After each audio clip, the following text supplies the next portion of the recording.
Hello friends, welcome again. मैं हूं अर्पित और आज हमारी 5th सेमेस्टर के लिए ज्योग्राफी की पहली क्लास है। आपके इस पेपर का नाम है basics of remote sensing and GIS.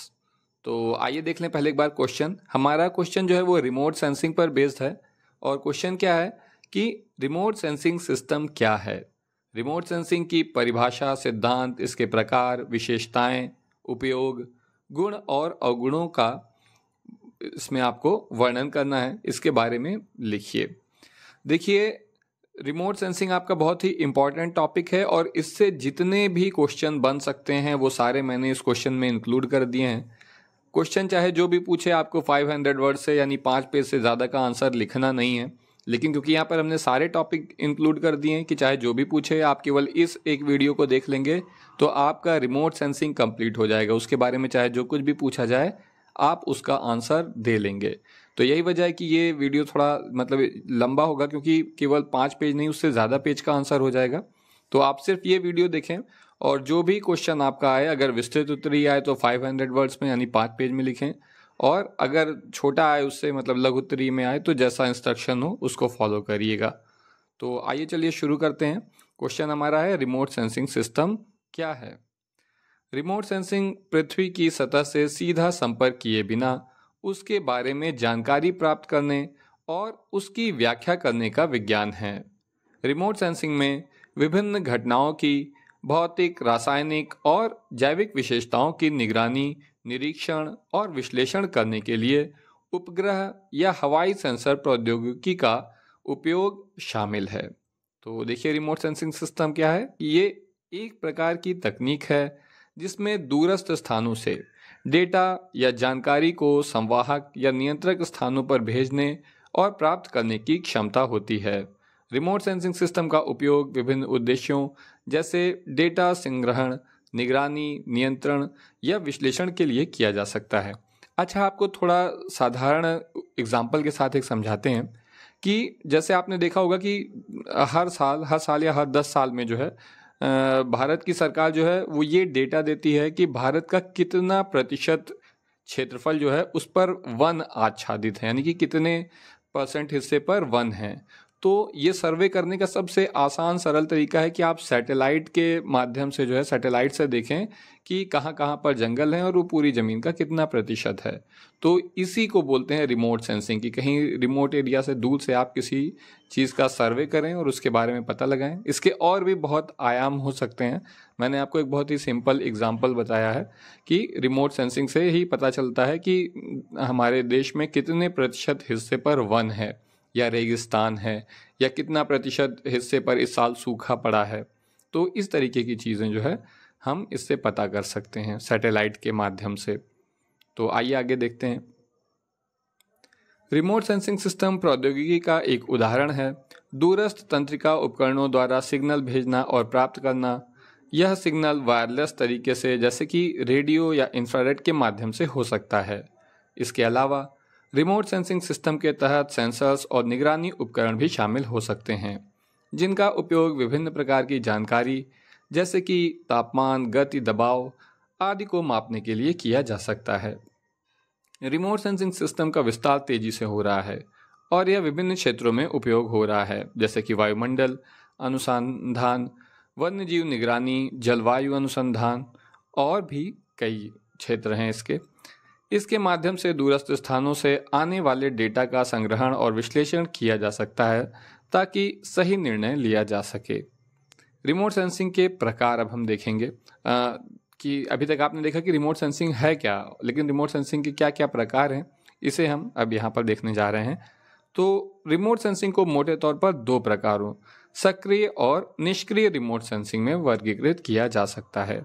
तो पहला है रिमोट सेंसिंग सक्रिय रिमोट सेंसिंग, यानी कि एक्टिव रिमोट सेंसिंग।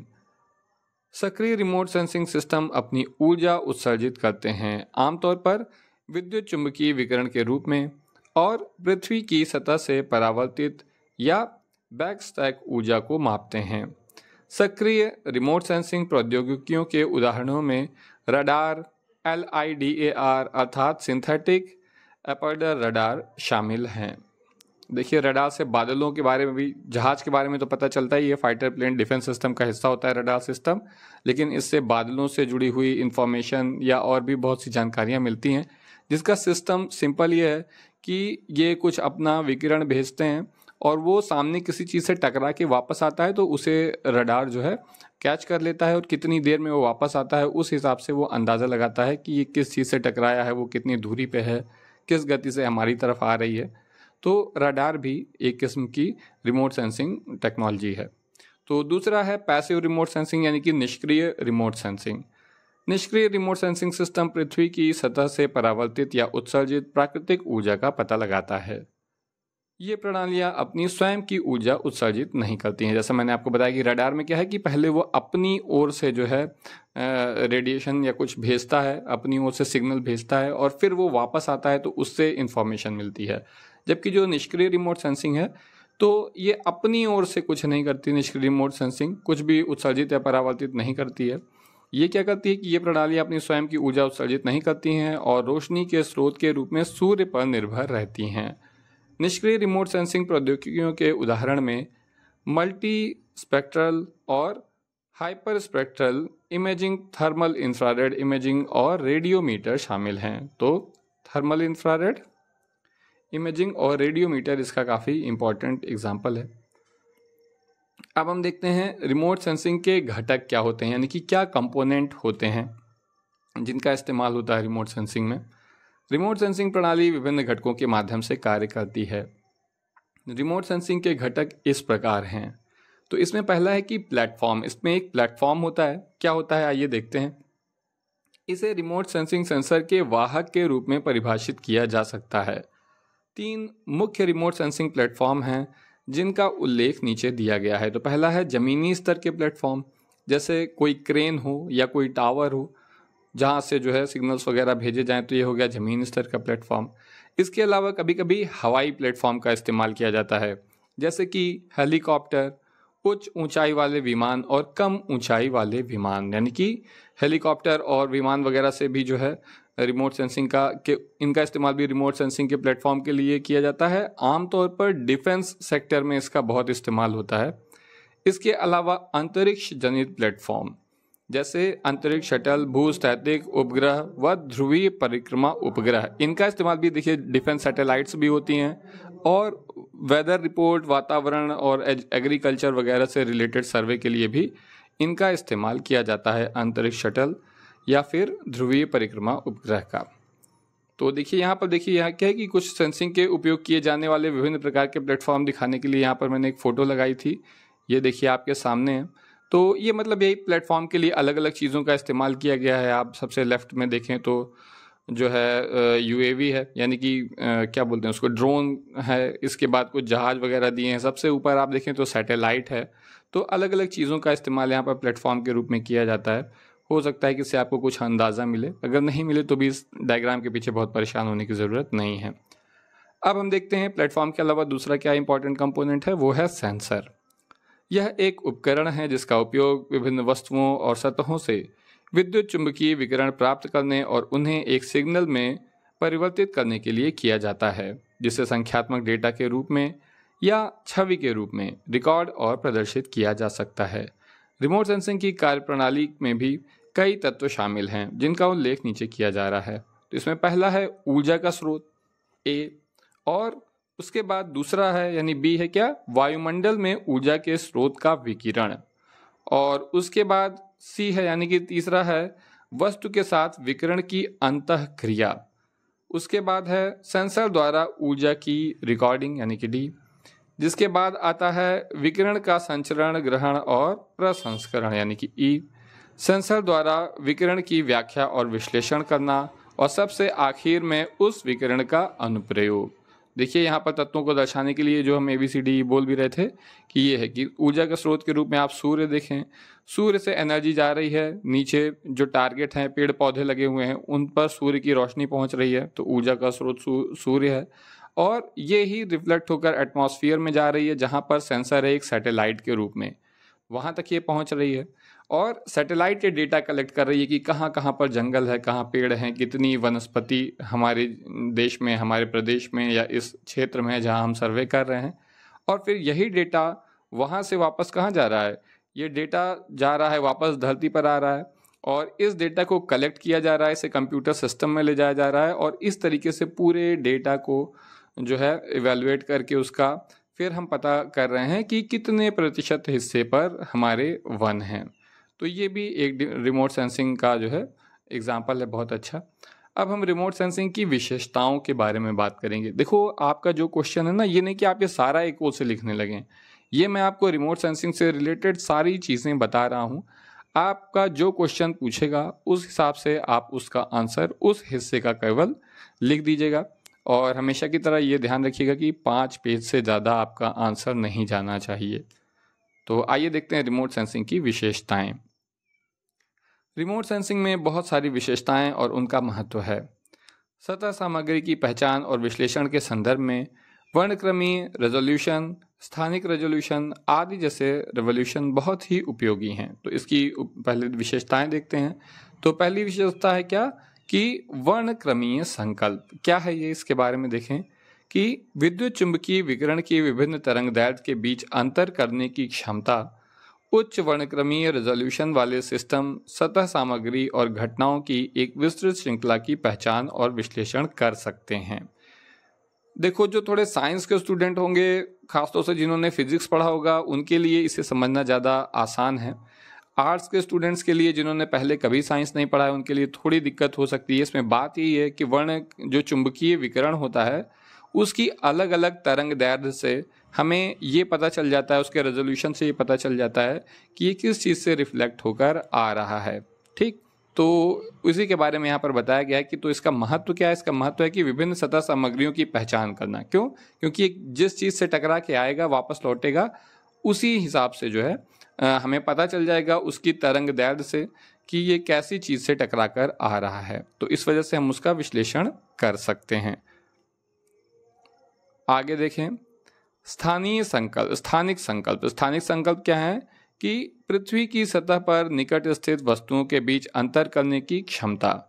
उच्च स्थानिक रेजोल्यूशन के परिणाम स्वरूप अधिक विस्तृत छवियां प्राप्त होती हैं, जिससे बेहतर विश्लेषण और व्याख्या की अनुमति मिलती है। और इसका महत्व क्या है कि सतह की विशेषताओं का बेहतर विश्लेषण और व्याख्या हम कर सकते हैं।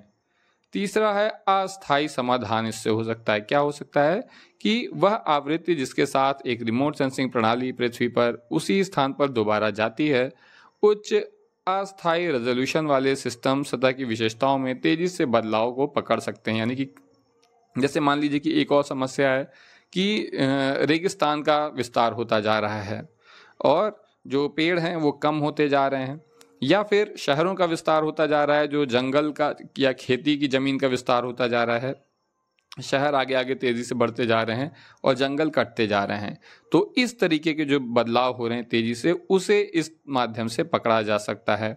जैसे शहरी विकास की निगरानी करना और प्राकृतिक आपदाओं पर नज़र रखना, ये सब भी जो है इसका अध्ययन भी इस माध्यम से किया जा सकता है। सतह की विशेषताओं में तेजी से बदलाव की निगरानी करना, तो ये चीज़ जो है इसके माध्यम से हो सकती है।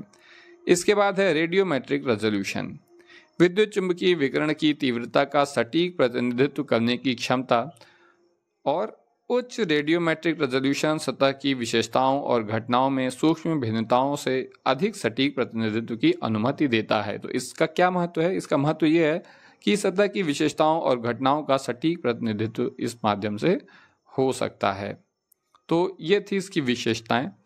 और आगे देखते हैं कि रिमोट सेंसिंग के उपयोग क्या है। देखो, विशेषताएं उतना इम्पॉर्टेंट है नहीं, मैंने आपको बता दिया है। अगर आपको समझ आए, ज़रूरत हो तो समझ लीजिएगा। अदरवाइज जो है विशेषताएं कोई बहुत इंपॉर्टेंट हिस्सा नहीं है, लेकिन रिमोट सेंसिंग के क्या उपयोग हैं ये बहुत ही इंपॉर्टेंट टॉपिक है, तो इसको थोड़ा ध्यान से समझिएगा। रिमोट सेंसिंग का उपयोग विभिन्न क्षेत्रों जैसे पर्यावरण निगरानी, कृषि भूमि कवर का मानचित्रण आदि में किया जाता है। तो आइए हम इसके विस्तार से समझते हैं। तो इसमें पहला है कि पर्यावरण की निगरानी। वनों की कटाई, शहरीकरण और जलवायु परिवर्तन जैसे पर्यावरणीय परिवर्तनों की निगरानी के लिए रिमोट सेंसिंग का उपयोग किया जाता है। इसका उपयोग तूफान, बाढ़ और जंगल की आग जैसी प्राकृतिक आपदाओं को ट्रैक करने के लिए भी किया जाता है। कृषि रिमोट सेंसिंग का उपयोग के फलस्वरूप स्वास्थ्य की निगरानी, यानी कि फसल के स्वास्थ्य की निगरानी की कैसी फसल हो रही है इस साल, फसल की उपज का अनुमान लगाने और सिंचाई और उर्वरक प्रथाओं को अनुकूलित करने के लिए किया जाता है। इसके अलावा समुद्र विज्ञान में इसका क्या इस्तेमाल है कि रिमोट सेंसिंग प्रौद्योगिकी का उपयोग समुद्री धाराओं, समुद्र की सतह के तापमान और समुद्र के रंग का अध्ययन करने के लिए किया जाता है, जो जलवायु परिवर्तन को समझने और समुद्री पारिस्थितिक तंत्र की निगरानी में मदद करता है। भूमि उपयोग और भूमि कवर मानचित्रण में इसका इस्तेमाल करते हैं। जैसे कि रिमोट सेंसिंग का उपयोग भूमि और भूमि कवर परिवर्तनों के मानचित्रण और निगरानी में सहायता करता है। शहरी नियोजन, संसाधन प्रबंधन और संरक्षण प्रयासों के लिए महत्वपूर्ण जानकारी ये प्रदान करता है। इसके अलावा सैन्य और खुफिया क्षेत्र में भी इसका इस्तेमाल है। सैन्य और खुफिया अभियानों में निगरानी, टोही और लक्ष्य की पहचान के लिए रिमोट सेंसिंग का उपयोग किया जाता है। अब हम रिमोट सेंसिंग के गुण और दोष को देख लेते हैं। तो ये भी इम्पॉर्टेंट है, इसके गुण और दोष, तो इसे भी ध्यान से देखिएगा कि रिमोट सेंसिंग का सबसे महत्वपूर्ण उपयोग बड़े क्षेत्रों की निगरानी करने में होता है। यह एक गैर आक्रामक तरीका है जिससे पारिस्थितिकी और पर्यावरण को कम या कोई नुकसान नहीं होता और ये काफ़ी कम खर्चे में भी हो जाता है। तो ये भी इसका एक महत्वपूर्ण गुण है। तो देखते हैं यहाँ पर कुछ ऑप्शन है कि गुण विवरण, यानी कि गुण क्या है, और दोष को यहाँ पर एक्सप्लेन किया गया है। तो जैसे पहला गुण है कि बड़े पैमाने पर निगरानी की जा सकती है। रिमोट सेंसिंग विशाल क्षेत्रों की निगरानी की अनुमति देता है और पृथ्वी की सतह का व्यापक दृश्य प्रदान करता है। तो ये तो हो गई इसकी एक अच्छी बात। और क्या होता है इसमें कि और ये बड़े पैमाने पर घटनाओं का अध्ययन को सक्षम बनाता है। और अब हम इसके एक दोष देख लेते हैं कि मौसम की स्थिति पर निर्भर। देखो मौसम क्यों, जैसे बहुत अगर बादल छाए हुए हैं तब इसका इस्तेमाल नहीं हो सकता, ठीक। तो इस तरीके की इसके कमियां भी हैं इसमें कि मौसम की स्थिति पर निर्भरता। जैसे रिमोट सेंसिंग प्रौद्योगिकी विशेष रूप से जो निष्क्रिय प्रणालियां हैं, बादल कवर और वायुमंडलीय गड़बड़ी जैसे मौसम स्थितियों से प्रभावित हो सकती हैं, जो डेटा अधिग्रहण और गुणवत्ता को सीमित कर सकती हैं। जैसे देखिए हम भी जो है थोड़ा मौसम एनवायरनमेंट की समस्या से जूझ रहे हैं। आप में से बहुत लोग कह रहे हैं कि सर आप वीडियो क्यों नहीं बना रहे, जल्दी जल्दी क्यों नहीं बना रहे, कोर्स कैसे कंप्लीट करेंगे। लेकिन प्रॉब्लम यह है कि अभी नवरात्रि का सीज़न चल रहा है, आज दशहरा है और यहाँ अगल बगल भंडारा चल रहा है और काफ़ी सारे पूजा वगैरह प्रोग्राम चल रहे हैं, जिसकी वजह से हो सकता है आपको अभी भी थोड़ी आवाज़ आ रही हो भजन वगैरह की। तो यही वजह है कि मैं ज़्यादा आपके लिए वीडियो बना नहीं पा रहा हूँ। और अब दशहरा बीत जाएगा तो इसके बाद फिर आपको रेगुलर वीडियोस मिलने लगेंगे। तो इसी तरह रिमोट सेंसिंग में भी थोड़ी प्रॉब्लम है कि जब मौसम अनुकूल नहीं होता है तो फिर इस सिस्टम में काफ़ी दिक्कत आती है। तो दूसरा इसका गुण क्या है कि समय और लागत दक्षता। जैसे मैंने आपको बताया कि काफ़ी कम समय में काफ़ी बड़े हिस्से का सर्वे हो जाता है और उस पर लागत भी बहुत कम आती है। तो देखते हैं, रिमोट सेंसिंग पारंपरिक ग्राउंड आधारित सर्वेक्षण विधियों का तेज और अधिक लागत प्रभावी विकल्प प्रदान करता है, लेकिन इसमें भी एक समस्या है कि डेटा की जटिलता, बहुत सारा डेटा मिलता है जो कि काफ़ी कॉम्प्लिकेटेड होता है, तो उसको समझना। देखें, रिमोट सेंसिंग डेटा जटिल हो सकता है और विश्लेषण और व्याख्या के लिए विशेष ज्ञान और विशेषज्ञता की आवश्यकता होती है, जो कुछ उपयोगकर्ताओं के लिए बाधा हो सकती है। यानी कि अगर आपको इसके बारे में सही जानकारी नहीं है तो आप इस डेटा से गलत निष्कर्ष पर पहुंच सकते हैं। तीसरा है गैर इन्वेसिव। गैर इन्वेसिव का क्या मतलब है कि रिमोट सेंसिंग एक गैर आक्रामक विधि है जिससे अवलोकन के तहत पर्यावरण और पारिस्थितिकी तंत्र में न्यूनतम गड़बड़ी होती है। जैसे मान लीजिए कि आपको हिमालय पर्वत का अध्ययन करना है तो आप सैटेलाइट के माध्यम से न केवल भारत के हिस्से का बल्कि नेपाल के हिस्से का, चाइना के हिस्से का भी हिमालय को स्टडी कर सकते हैं। इसके लिए आपको वहाँ जाने की ज़रूरत नहीं है। इन्वेजन का मतलब होता है किसी जगह पर हमला, आक्रमण या किसी जगह पे पहुँच जाना, ठीक। तो गैर इन्वेसिव है ये, तो आप जो है केवल इसी तरीके से हिमालय को स्टडी कर सकते हैं, तो ऐसी कोई दिक्कत नहीं होगी कि आपको वहाँ जाना हो। लेकिन इसमें दिक्कत क्या है कि उच्च रेजोल्यूशन डेटा की लागत। जबकि रिमोट सेंसिंग ग्राउंड आधारित तरीकों की तुलना में लागत प्रभावी हो सकता है। उन्नत सिस्टम से उच्च रेजोल्यूशन डेटा प्राप्त करना महंगा हो सकता है, जिससे कुछ उपयोगकर्ताओं के लिए इसकी पहुंच सीमित हो सकती है। अच्छा, इसका भी मैं आपको एक अच्छा एग्जांपल बताता हूं कि अभी जो है हिमालय से मुझे ध्यान आया कि इंडिया चाइना में काफ़ी झगड़ा चल रहा है कि कह रहे हैं कि हमारी आर्मी उनके एरिया में चली गई, वो कहते हैं कि उनकी आर्मी हमारे एरिया में चली गई। तो इसको जो स्टडी करने वाले लोग हैं वो सैटेलाइट पिक्चर्स के माध्यम से बहुत हाई रेजोल्यूशन का डेटा निकालते हैं और बताते हैं कि वास्तव में करंट टाइम में किस देश की सेना किस हिस्से में जो है लगी हुई है, कौन सा हिस्सा खाली है, हम नदी के इस पार हैं उस पार हैं, चाइना हमारी ज़मीन पे आया है नहीं आया है। इस तरीके का डेटा जो है रिमोट सेंसिंग के माध्यम से काफ़ी पत्रकार जो है वो उसको स्टडी करते हैं, सैन्य विशेषज्ञ भी स्टडी करते हैं। बल्कि सेना के जो है कई ऐसे सैटेलाइट हैं भारत के पास भी और चाइना के पास भी, जो इसी काम के लिए हैं। उनका काम ही यही है कि वो सैनिक इस्तेमाल के लिए हैं और इसी तरीके की इंफॉर्मेशन कलेक्ट करते हैं।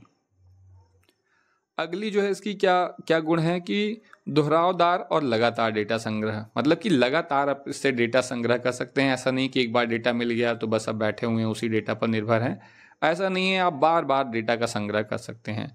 रिमोट सेंसिंग समय के साथ लगातार डेटा संग्रह की अनुमति देता है, जिससे दीर्घकालिक निगरानी और प्रवृत्ति विश्लेषण सक्षम होता है।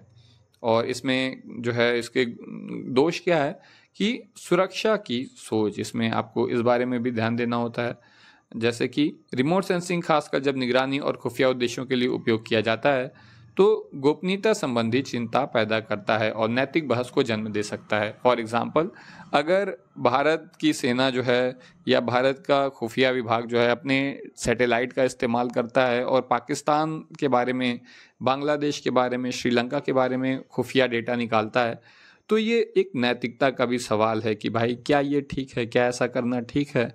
या ऐसा ही जैसे अमेरिका करता है, दुनिया भर में सैटेलाइट के माध्यम से जो है जासूसी करता है, चाइना करता है, सभी जो सक्षम देश हैं वो करते हैं। इसमें कोई ऐसा नहीं है कि हमारा देश अच्छा है नहीं करता है, आपका देश बुरा है करता है, ऐसा कुछ नहीं है।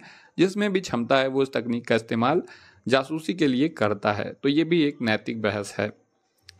अब हम बात करते हैं कि रिमोट सेंसिंग क्या है। कि रिमोट सेंसिंग ने पृथ्वी की सतह के अवलोकन और अध्ययन के तरीके में क्रांति ला दी है, जो विभिन्न प्राकृतिक और मानव निर्मित घटनाओं में अद्वितीय अंतर्दृष्टि प्रदान करती है।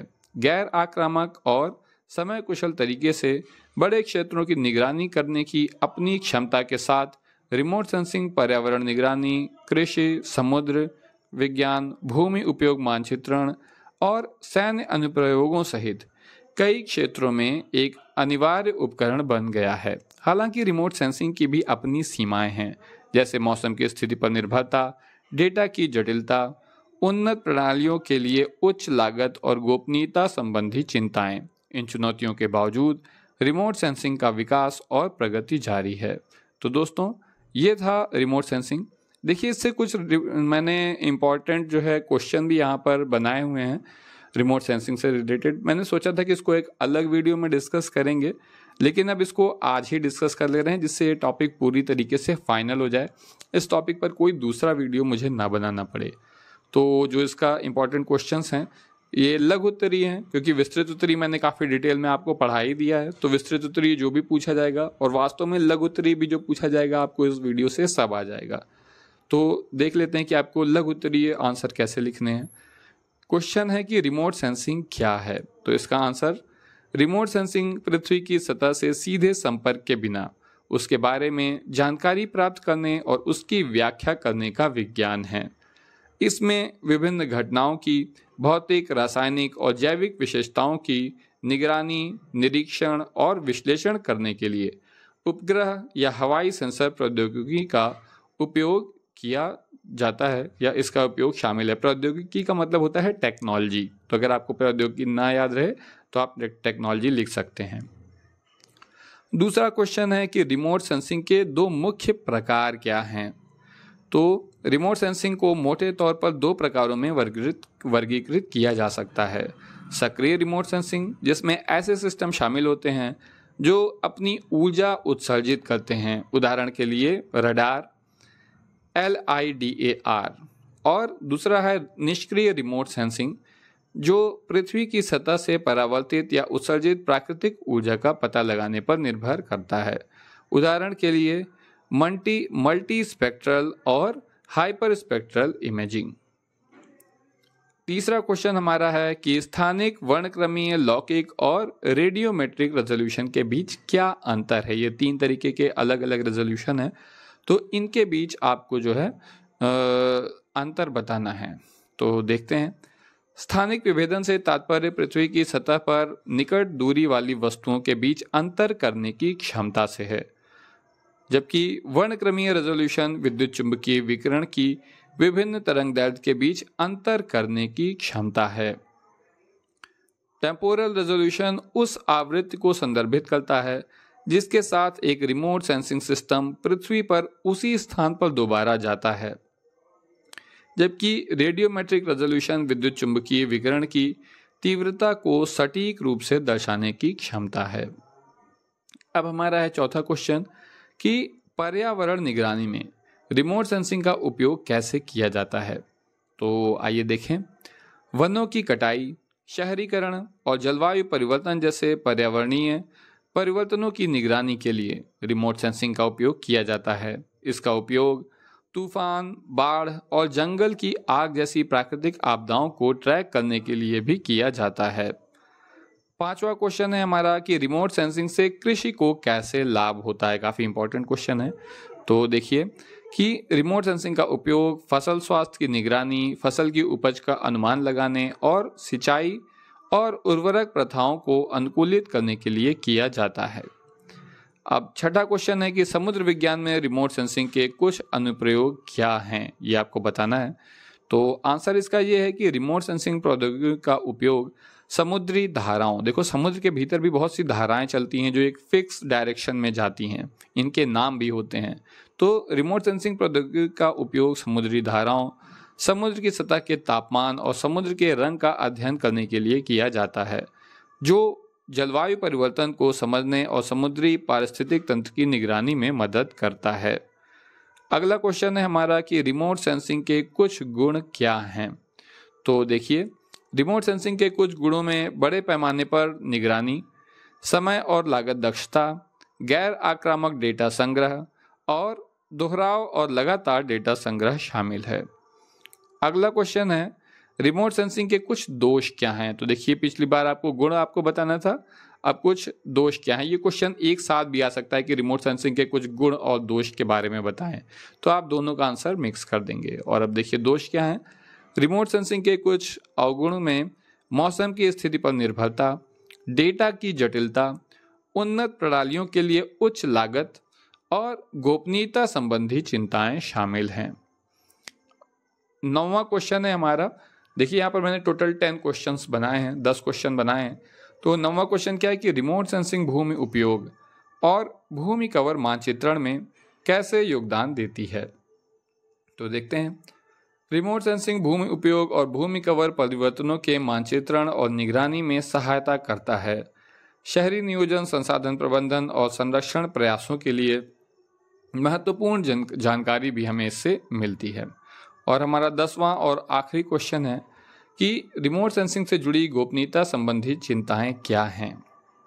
इसका जवाब देखते हैं कि रिमोट सेंसिंग खासकर जब निगरानी और खुफिया उद्देश्यों के लिए उपयोग किया जाता है तो गोपनीयता संबंधी चिंताएं पैदा करता है और नैतिक बहस को जन्म दे सकता है। बड़े क्षेत्र की निगरानी करने और उच्च रेजोल्यूशन इमेजरी कैप्चर करने की क्षमता संभावित रूप से व्यक्तिगत गोपनीयता और नागरिक स्वतंत्रता का उल्लंघन कर सकती है। तो देखिए, ये मामला खाली देश का ही नहीं है कि एक देश दूसरे देश की जासूसी कर रहा है, बल्कि हमारी अपनी सरकार भी अपने नागरिकों की जासूसी करती है। ऐसा भी होता है दुनिया भर में।